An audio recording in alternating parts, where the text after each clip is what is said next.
Bicentenario.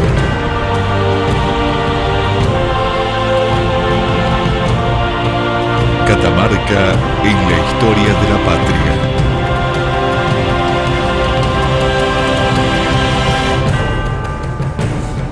El 25 de mayo, desde la perspectiva de algunos historiadores.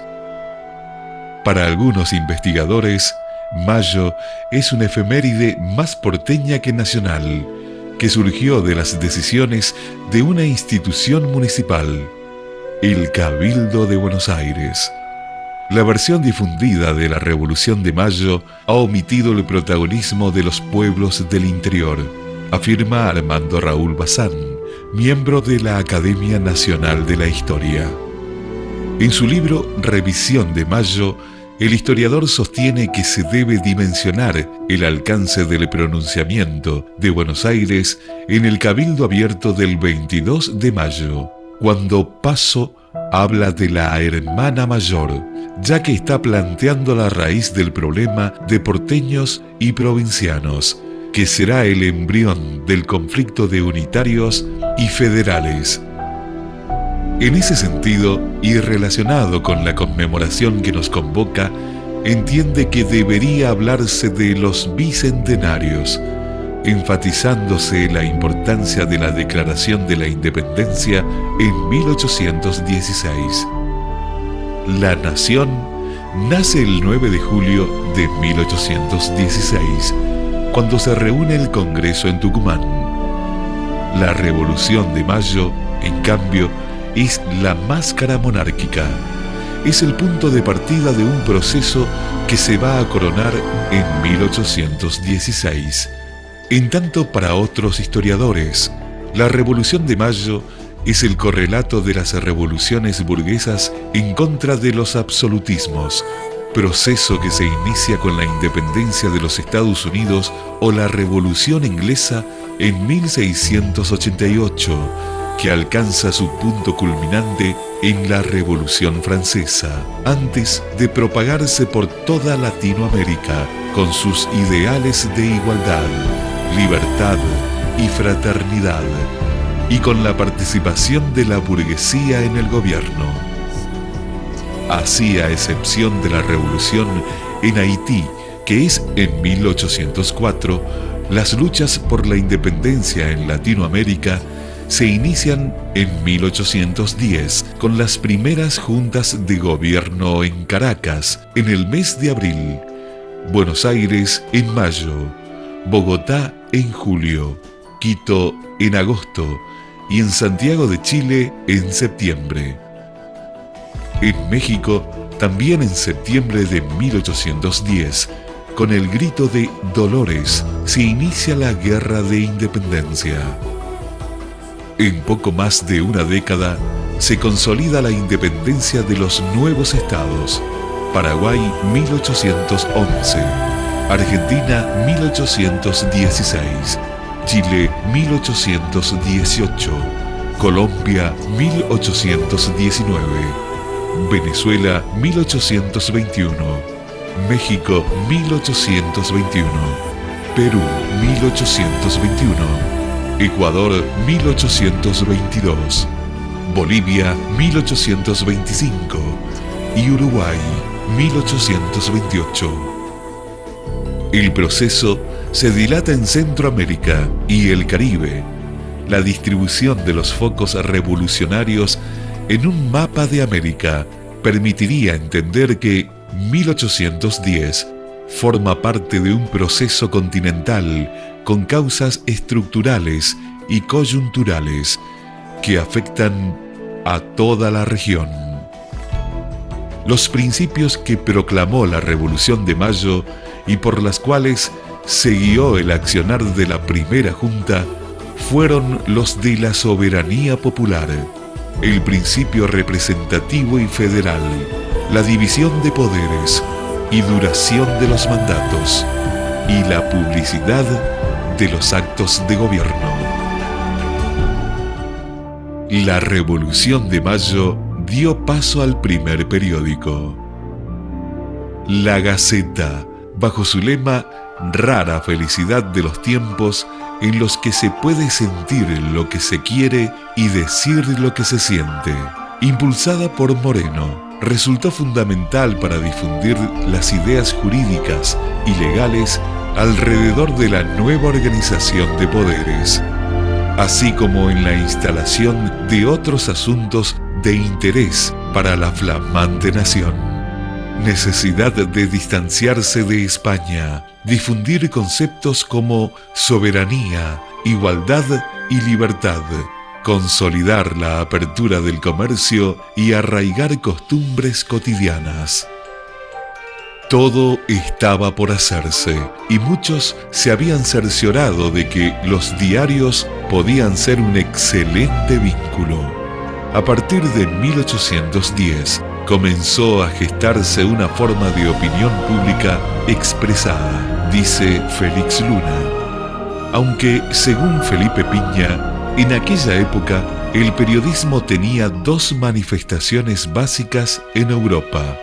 El periodismo francés, que era un periodismo ideológico, con artículos de desarrollo conceptual, y el otro periodismo hispánico, que era más noticiero, más sensacionalista.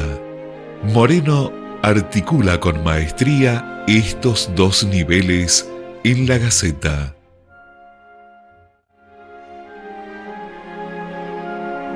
El origen de los sindicatos en Argentina. Los artesanos, pioneros del sindicalismo. En Argentina, el nacimiento de los sindicatos se remonta a 1780, cuando el virrey Juan José de Bertis y Salcedo intimó a los artesanos de Buenos Aires a constituirse en gremios.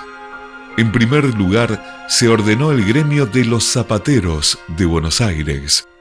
Con posterioridad y sobre la base de un dictamen del síndico procurador del Cabildo, don Cornelio Saavedra, los gremios quedaron abolidos.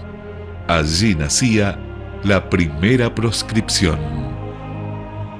Es así que recién en 1877 se crea lo que luego conocemos como estructura gremial moderna, cuando nace la Asociación Tipográfica Bonaerense, que al año siguiente de su creación realiza una huelga por la reducción de salarios, que afectaba a sus afiliados y que con el triunfo de sus trabajadores marcó la celebración del primer convenio colectivo de trabajo. Ya estamos en presencia del nacimiento de los sindicatos en la Argentina. La tercera posición. Sindicalismo revolucionario. En 1946 se unifica el movimiento sindical argentino en la Confederación General del Trabajo, CGT, la que nuclea prácticamente a todos los trabajadores argentinos en torno al pensamiento político peronista. El movimiento sindicalista argentino, antes de Perón, es minoritario. Fundamentalmente se basaba en planteos ideológicos. En la Revolución de 1943 se inicia un nuevo periodo que puede considerarse como de gremialismo de masas. El nuevo movimiento político actuó como agente catalizador del proceso sindical. Hasta entonces se había caracterizado por las luchas entre corrientes ideológicas.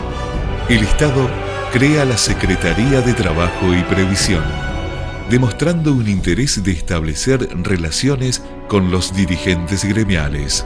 Comienzan a celebrarse los primeros convenios colectivos de trabajo y se sancionan decretos que se constituyen en las primeras normas específicas sobre asociaciones de trabajadores y profesionales.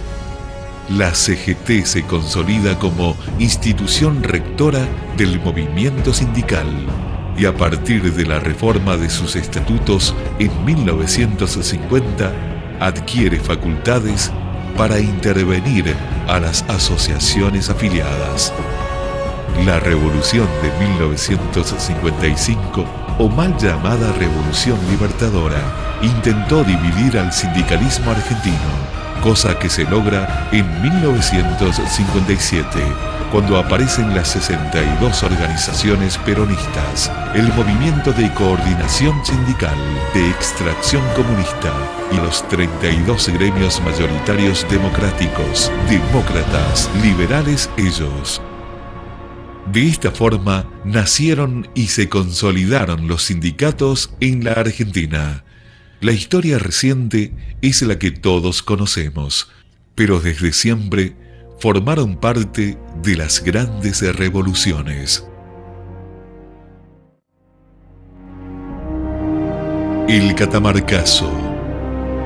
En Catamarca, sin lugar a dudas, la mayor rebelión de los trabajadores fue la acaecida durante un régimen militar.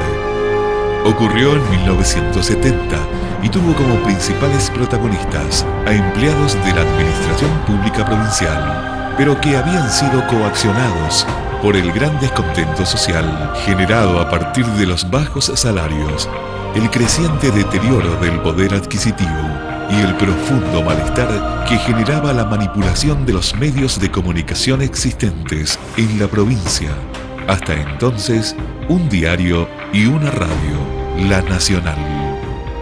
Ya en 1969, un encendido documento publicado a través del matutino de la época, La Unión, la CGT local, cuyo secretario general era Manuel Isauro Molina, disparaba munición gruesa en contra del régimen militar que encabezaba el general Guillermo Ramón Brizuela.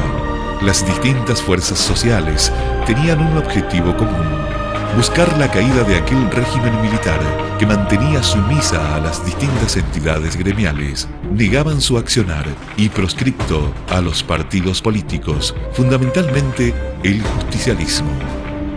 Pero la Central Obrera fue quien llevó adelante la embestida en contra del gobierno. Allí se aglutinaron las distintas organizaciones sindicales como ATE, judiciales y de empleados de comercio, a las que se le sumó el Colegio de Abogados, quienes llegaron a pedir la remoción de Brizuela al ministro del Interior, acusándolo de haberse pertrechado en el poder, ejercer el nepotismo y estar enfrentado con toda la clase trabajadora de la provincia. Así se sucedieron innumerable cantidad de huelgas, sucesivos paros y la publicación de durísimos documentos en contra del gobernador y sus funcionarios, que de espalda a los reclamos por mejoras salariales se habían incrementado sus sueldos en forma alevosa. Así se llega al 12 de noviembre de 1970, cuando en consonancia con la CGT Nacional se convoca a un paro general de actividades por 48 horas. Isauro Molina, Aníbal Díaz Martínez y José Alsina Alcobert encabezan la iniciativa de llegar hasta los lugares de trabajo en un camión, desde donde arengaban a los trabajadores a plegarse a la huelga. Por este motivo fueron detenidos los tres, junto a un fotógrafo del medio gráfico. Es entonces cuando se inicia una verdadera lucha entre los uniformados que intentaban repeler a los trabajadores y llevarse a los gremialistas, y los mismos trabajadores que a través de naranjazos hicieron retroceder a las fuerzas de seguridad. Haciendo acuse de recibo de la situación imperante, el gobierno de Brizuela realizó algunos anuncios, como un plan bienal que incluía aumento de sueldo para los trabajadores estatales y la instalación de un canal de televisión, hecho que se materializó luego con la colocación de una antena repetidora en Minas Capillitas y la reproducción de las señales de Canal 12 de Córdoba y Canal 9 de La Rioja. Pese a ello, por la nimiedad de lo propuesto por el desválido gobierno de Brizuela, hasta la policía se plegó a las huelgas y alrededor de 1000 uniformados se autoacuartelaron en la vieja penitenciaría, desoyendo las órdenes del gobernador en reclamo de mejoras salariales, lo que transformó a la provincia y principalmente a la capital en tierra de nadie. por lo que el general Brizuela reclamó la ayuda de la Policía Federal, que en aquella época contaba con unos 20 hombres prestando servicio en la provincia, más los uniformados de gendarmería, con la finalidad de garantizar la seguridad pública.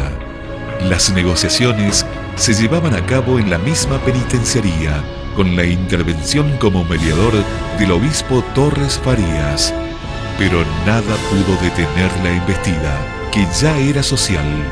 La gente se comenzó a agolpar enfrente al edificio de la cárcel, y desde allí partieron hacia Casa de Gobierno vecinos de todos los barrios, estudiantes y trabajadores, en un número que superaba a cualquier movilización en Catamarca. La larga columna se agolpó frente al edificio de Casa de Gobierno, de cuyo interior, una vez agolpada la multitud, surgió una inesperada ráfaga de ametralladoras que produjo la muerte de la joven estudiante María Dolores Pacheco, de tan solo 19 años, e hirió de gravedad a otras 5 personas. Aquella noche calurosa de primavera se convirtió en el catamarcazo, que dejó como saldo heridos, una joven muerta y días después el relevamiento del general Brizuela.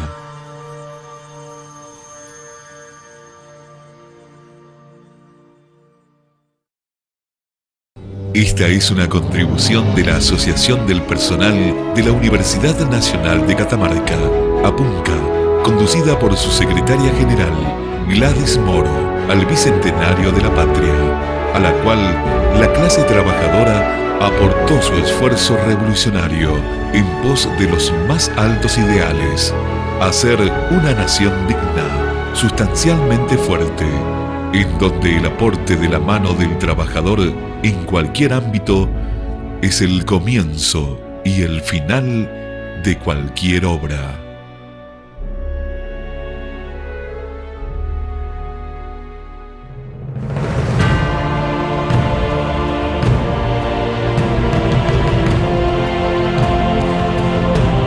El Bicentenario.